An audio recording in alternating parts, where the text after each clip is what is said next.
नमस्कार. अभ्यासक्रमाला सुरुवात करण्याच्या आधी या तृतीय वर्षीय कला आणि MA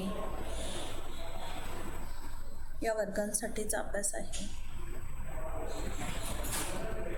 भाषाविज्ञान, वर्णनात्मक भाषाविज्ञान जेव्हा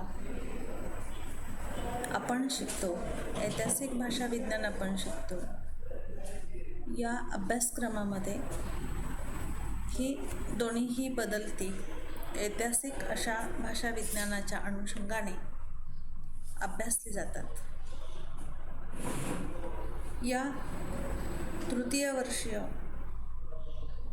कला शाखेतील विशेष स्तरावरील जो अभ्यासक्रम आलेला आहे, ज्याला मी S4 हा पेपर म्हणतो, या पेपरचं नाव आहे वर्णनात्मक भाषाविज्ञान आणि MAसाठी ऐतिहासिक वर्णनात्मक भाषाविज्ञान. दोनही वर्गांसाठी भाषाविज्ञानाचा अभ्यास केला जातो. मग विशिष्ट तऱ्हेने भाषाविज्ञानाचा अभ्यास जेव्हा येतो, तेव्हा भाषाविज्ञानामध्ये प्रमुख टप्पा येतो. भाषा हे विज्ञान आहे का? तर हो, भाषा हे विज्ञान आहे. एका आकृतीच्या साहाय्याने मी आपणासमोर भाषा हे विज्ञान कसं आहे हे आपणास सांगू इच्छिते. विज्ञान, जेव्हा आपण एखादी घटना सांगतो आणि ती घटना आपण प्रूव्ह करतो, कृती करतो आपण त्याच्यावरती आणि ती आपण प्रूव्ह करतो, त्यासाठी अनेक प्रयोग केले जातात. प्रयोगामधून निघालेले निष्कर्ष तपासले जातात आणि मग त्याचं जे गृहीतक आहे ते परिपूर्ण होतं. तेव्हा एखादा प्रयोग निष्कर्ष आल्यानंतर सिद्ध होतो. त्या सिद्धांताला आपण विज्ञानामध्ये सर्वात महत्त्व देतो. तसं भाषा शिकत असताना भाषेचे काही ज्ञान आपल्याकडे होत असताना मग आपण बोलतो म्हणजे वैज्ञानिक दृष्टीने बोलतो असं मला म्हणायचं असेल तर असाक्षर माणूस देखील वैज्ञानिक दृष्टीनेच बोलतो. का? तर आपल्या मुखामधले जे इंद्रिय आहे, वागेंद्रिय आहे, हे मुखातले इंद्रिय मुळातच 24 अवयव आहेत. जे 24 अवयव कधीच त्या 24 अवयवांच्या पैकी अनेक अवयव आपल्याला दिसत नाही, पण आपण अवयवांच्या साह्याने जेव्हा आपण बोलतो ते सिद्ध होतं. आणि त्या अवयवांच्या साह्याने आपल्याला बोलता आलं नाही तर माणूस बऱ्याचदा बोबडा बोलतो, मुका बोलतो, त्याला भाषा स्पष्टपणाने येत नाही, त्याला शब्द स्पष्ट उच्चारण येऊ शकत नाही. तर अशा अनुषंगाने जेव्हा भाषा विज्ञानामध्ये असा अभ्यास केला जातो, तेव्हा त्याला आपण मुखाच्या इंद्रियांना भाषा विज्ञानामध्ये अभ्यासकांनी नाव दिलेलं आहे वागेंद्रिय. मग ही वागेंद्रिय बघायची असेल तर वागेंद्रियाची आकृती प्रथमतः बघावी लागेल. याचं कारण काय? तर नासिक्यरंजन, तुमची नाकाची आणि घशाची पोकळी आहे. नाकाची आणि घशाची पोकळी जेव्हा असते त्यात हवा साचते आणि मग ती बाहेर पडते, त्याला आम्ही नासिक्यरंजन असं म्हणतो. दुसरा भाग जेव्हा येतो, नाकाच्या आधारे आपण बऱ्याचदा म्हणत असतो की आपण श्वासोच्छ्वास घेत असतो, पण फुफ्फुसामध्ये हवा भरल्यानंतर जो कार्बन डायऑक्साईड टाकला जातो तो मुखावाटे पण टाकला जातो आणि नाकावाटे पण टाकला जातो. पण अनेक शब्दांचं वर्ण उच्चारण करत असताना वर्ण उच्चारणाच्या वेळी जी मुखाने आपण बोलत असताना जी हवा बाहेर टाकली जाते ती नाकाने टाकली जाते आणि त्याला नाकाचं साह्य उच्चारण गतीला होत असतं. मग अवयवांची जर समजा 24 अवयव बघायचे असतील, नाक, दात, दंतमूळ, उच्चारण्याला दंतमुळाची आवश्यकता असते, वरचा होठ, खालचा ओठ, ओठाची परिपूर्ण गोल आकृती, अग्रजिव्हा, जिव्हापृष्ठ, जिव्हाफलक, केंद्र जिव्हापृष्ठ, म्हणजे तुमच्या जिभेचे हे 4 प्रकार पडतात. खालचा दात आणि वरचा दात. दाताचे मूळ हे आपल्याला मुळातच उच्चारण करताना आपण या मुळाचा काही उपयोग करतो का हे आपल्याला कधीही माहीत नसतं. साक्षर माणूसही विचार करत नाही या गोष्टीचा, आणि असाक्षर माणसाला माहीतच नसतं की या 24 अवयवांच्या गतीने आम्ही बोलत जातो. मग आमच्या टाळूचा भाग आहे. नुसता प्रमुख टाळू घेऊन चालत नाही, तर टाळू आहे, मृधा टाळू आहे, जिव्हाग्र आहे, जिभेचं मूळ आहे, जिभेचा पडजीभ आहे, जिभेचा मध्यभाग आहे. मग ह्या मध्यभागाच्या मध्ये आम्ही जीभ जिथून वाकवतो, जिथे पसरवतो, ज्या मुळापासून जिभेची हालचाल रचना होते, आम्ही त्या जिभेचा अभ्यास केला पाहिजे. आमची घशामध्ये एक लोंबती छोटीशी जीभ असते. ही लोंबती छोटीशी जीभ काय काम करते, तर हवा मध्ये घेत असताना ती आडवी होते आणि हवा बाहेर फेकत असताना ती आडवी होते. आणि आम्ही तोंड मिटवलं की जीभ, पडजीभ जी आहे ती पुन्हा एकदा सरळ होते. अन्नाचा कण जायचा असेल तेव्हा पडजिभेला सगळ्यात आधी माहीत असतं. ती त्याला रोखू शकते, आणि रोखलं नाही तर श्वासनलिकेमध्ये अन्नाचा कण गेला तर आपण खोकायला लागतो. आपल्या श्वासनलिकेला, अन्ननलिकेला या कारणांच्या मुळे आपण खोकताना, ठसका लागताना, शिंकताना आपल्याला बोलता येत नाही. याचं तेच कारण आहे. म्हणून पडजिभेचं कार्य, पडजीभ काय काम करते, तर ही पडजीभ ही काम करते, उच्चारणाच्या गतीला दिशा द्यायची असेल तर ती वरच्या भागामध्ये उचलली जाते आणि खालच्या भागामध्ये पसरट जीभ जी आहे ती उच्चारण करायला मोकळी असते. राहिला प्रश्न मुख्यत्वे ज्या तुमच्या शरीराला एक आकार आहे, तो आकार तुम्हाला दिसतो, पण घशामधल्या अंतरंगामध्ये मुख्यत्वे ज्याला मी असं म्हणतो की ती प्रमुख आहे.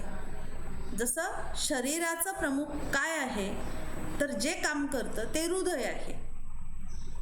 तो आपण त्याला हृदय म्हटलं की फुफ्फुस आलं. या दोघांची गती इकडे तिकडे हालचाल होते.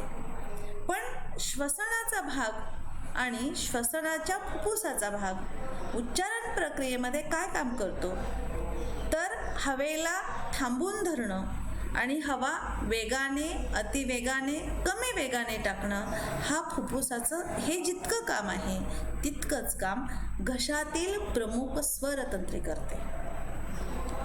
म्हणजे तो आमचा एक आत्मा आहे, आमचा जीव आहे. स्वरतंत्रीवरती दाबलं, कोणीतरी दाब दिला की माणूस जातं. याचं कारण काय, स्वरतंत्री, अन्ननलिका, श्वसननलिका, पाठीमागून पाठीचा कणा यांच्या मध्यभागामध्ये असते आणि मग माणूस तिथे थांबतो, त्याचा जीव थांबतो. म्हणून स्वरतंत्री, स्वरतंत्रीचे हे बघा मुख्यत्वे 3 भाग पडतात. ही छोटी जी असते ती मुख्य स्वरतंत्री. ही दुसरा गोल जो आहे तो स्वरतंत्रीच्या मधली पोकळी, आणि जो तिसरा भाग आहे ती आभासी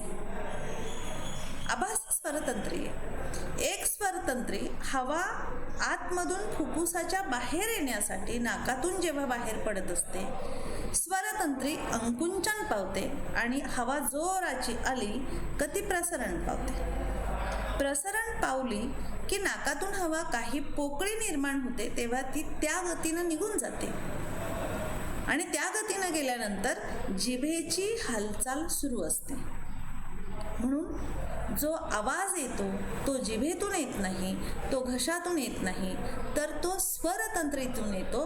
आणि जो आवाज आल्यानंतर त्याची रचना, त्याचं साह्य जिथे आपण तयार करतो तो जिभेच्या रचनेने तयार करतो. हवा बाहेर किती वेगाने टाकायची त्या रचनेने तयार करतो. त्यानंतर जेव्हा आम्ही जीभ हालचाल करत असतो तेव्हा ती टाळूला लागते का, दाताला लागते का, दाताच्या मुळाला लागते का, अग्रजिव्हा काय काम करते. जिभेचं जे पहिलं प्रथम स्थान असतं ते आपल्याला असं वाटतं की प्रथम स्थान म्हणजे अग्रजिव्हा नव्हे, जिभेचं मूळ काम करते. जिभेचं मूळ असतं ते आणि ते पाठीमागे जातं म्हणून ते काम करतं. हवा थांबून धरण्याचं काम तोंडामध्ये, मुखामध्ये खालचा आणि वरचा दात जेव्हा विलग होत नाही तेव्हा ते धरून ठेवतात. ओठांचं कार्य काय आहे, तर हवा थांबून ठेवणं आणि त्याच्या वेगाने ते बाहेर टाकणं. या सगळ्या कार्यांच्या आधारे आपण वर्ण उच्चारण स्पष्ट करतो आणि म्हणून वागेंद्रियाच्या या संपूर्ण अवयवांची रचना 24 अवयवांमध्ये केली आहे. इथे मुख आहे, ओठ, खालचा ओठ, दात, खालचा दात आणि मग पोकळी सुरू होते. या पोकळीमध्ये हा टाळूचा आधीचा भाग म्हणून आधीचा टाळू, हा मृदू टाळू, मध्यभागाला जो सगळ्यात जास्त आपण वापर करतो. जीभ टाळूला लागल्याशिवाय वर्णव्यवस्था, वर्ण उच्चारण पूर्ण होत नाही. आणि काही कठीण आहे भाग, वर्ण उच्चारणाचा भाग कठीण आहे. जोपर्यंत जिभेचा पाठीमागे टाळूला जीभ लागत नाही तोपर्यंत एखादं वर्ण उच्चारण होत नाही. म्हणून पाठीमागच्या टाळूला कठीण टाळूचा भाग म्हटलं जातं आणि ह्या 3 टाळूंच्या साह्याने जिभेचा पृष्ठभाग, जिभेची जी कार्याची शक्ती असते, ज्याला टोक आपण म्हणतो, ती अग्रजिव्हा ही सतत कार्यरत असते आणि ही पडजीभ आहे. आता इथे अन्ननलिका आणि श्वसननलिका काय काम करते, तर स्वरतंत्री जेव्हा अंकुंचन पावते तेव्हा ह्या प्रसरण पावतात आणि जेव्हा स्वरतंत्री प्रसरण पावते तेव्हा ह्या थांबतात. ह्या थांबलेल्या असतात. श्वास घेतल्यानंतर श्वसन नलिका थोडा वेळ थांबते. अन्ननलिकेमध्ये आपण अन्नच टाकत नाही म्हणून ती थोडीशी बंद होते आणि ह्या बंद करण्याचं काम पडजीभ करते. या अवयवांच्या गतीने जेव्हा आपण उच्चारणाचं स्थान बघतो तेव्हा आपण आपलं वर्णव्यवस्थेमध्ये वर्ण उच्चारण करतो. वर्ण एकत्र आले की शब्द तयार करतो. अनेक शब्द तयार केले की आपण वाक्य बोलतो. हे काम मुखातल्या 24 अवयवांच्या पद्धतीने तयार होतं आणि म्हणून इथे जर तुम्हाला अवयवच नसेल, नाकातून श्वास घ्यायलाच येतो आणि टाकायलाच गती नसेल तर त्याचा उपयोग होत नाही. जीभ दाताला लागते तेव्हा उच्चारण होतं. केंद्रपृष्ठ जेव्हा हवेला थांबवतं तेव्हा उच्चारण होतं. खालचा दात आणि वरचा दात, जीभ लागते, टाळूला जीभ लागते, मुळाला जीभ लागते आणि मग ती परत एकदा प्रसरण पाहून आ केलं जातं तेव्हा श्वास बाहेर येतो. या अवयवांच्या गतीने माणूस बोलतो तेव्हा ती वागेंद्रियाची आकृती तयार होते. म्हणून याला वागेंद्रिय म्हणतात. हे इंद्रिय आहेत. हे इंद्रिय बघा, यातले 3 जरी इंद्रिय नसले तर माणूस बोलू नाही शकत, शब्दांचा उच्चारच होऊ शकत नाही. आणि याही पलीकडे जाऊन जेव्हा तुम्हाला एखाद्या व्यक्तीला स्वरतंत्री नसते, म्हणजे मुख्य स्वरतंत्री नसते, आभासी स्वरतंत्री नसते आणि प्रमुख स्वरतंत्री तुम्हाला येतच राहत नाही, अवयव तयार होत नाही, तेव्हा तो माणूस आयुष्यभर बोलू शकत नाही. त्याला आपण मुका असं म्हणतो. पुन्हा दुसरी कारणं, ज्या माणसाला जीभच नसते त्याचं उच्चारण करण्याला वेगच येत नाही, गतीच येत नाही आणि म्हणून तेव्हाही तो माणूस नक्की मुका असतो. तिसरं मुक्याचं कारण, हे दोनही अवयव आहे, स्वरतंत्री पण आहे आणि जीभ पण आहे. पण कर्णयंत्राला काहीतरी कर्णयंत्रामध्ये कमी असतं, कर्णयंत्र चालूच नसतं, कानाला ऐकायलाच येत नाही. उच्चारण गती तुमच्या कानावर आदळत नाही, त्या वेगात येत नाही आणि म्हणून तुम्हाला तिथे कर्णयंत्राने जी सुरुवात असते ऐकण्याची ती बंद असते. समोरची व्यक्ती काय बोलली हेच तुम्ही ग्रहण करत नाही, तेव्हा उच्चारण्याचा प्रश्न येत नाही.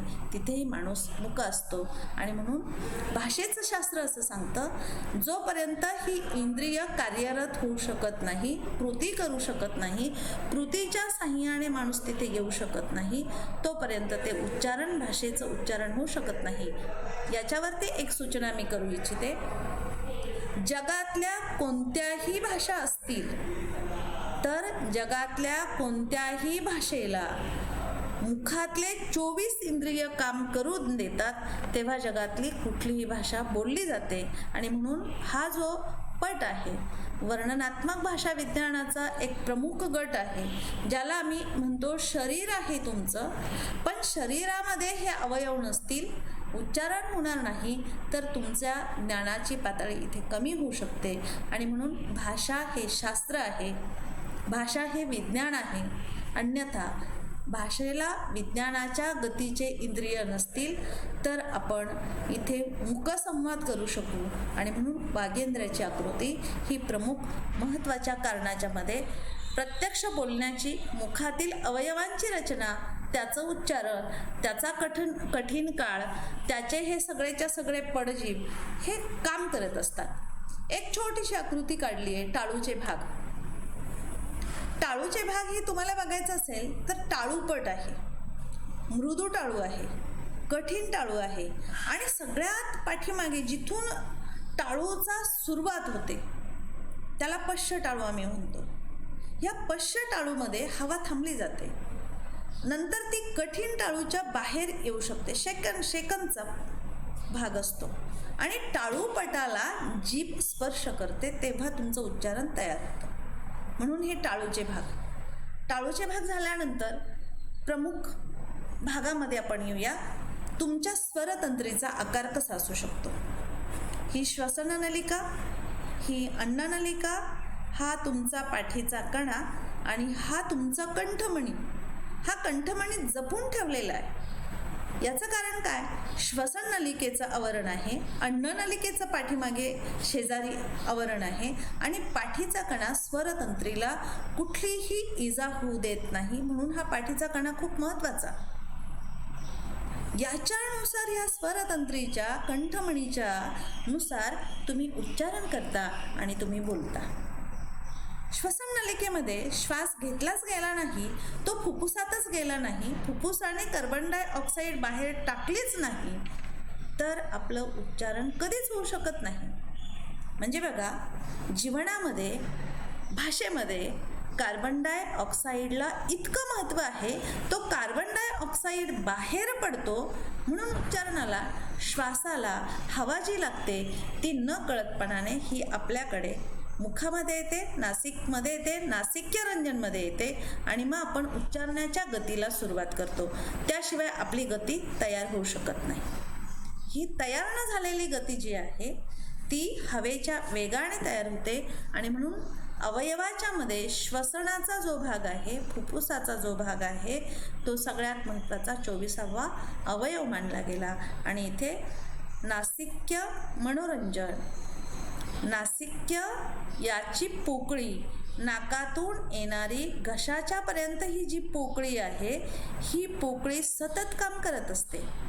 जेव्हा तुम्ही बोलत असता तेव्हा कार्बन डायऑक्साईड निम्मा बाहेर पडतो आणि निम्मा ज्याची गरज नाही ती नाकाच्या द्वारे बाहेर पडतो.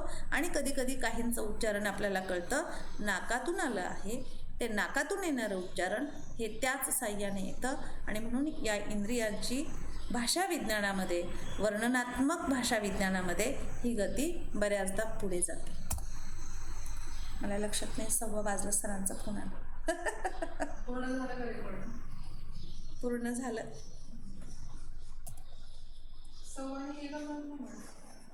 1 वाजला. हो ना, 1 वाजला का?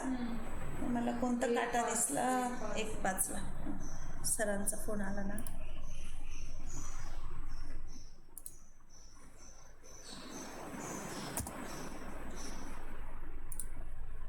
ते भरभर एवढं करायचं असतं, एवढं सांगायचं असतं ना, त्या कमी वेळामध्ये होत नाही ते टॉपिक. आणि तो टॉपिकमध्ये सोडताच नाही आहे, तो सोडावा लागला.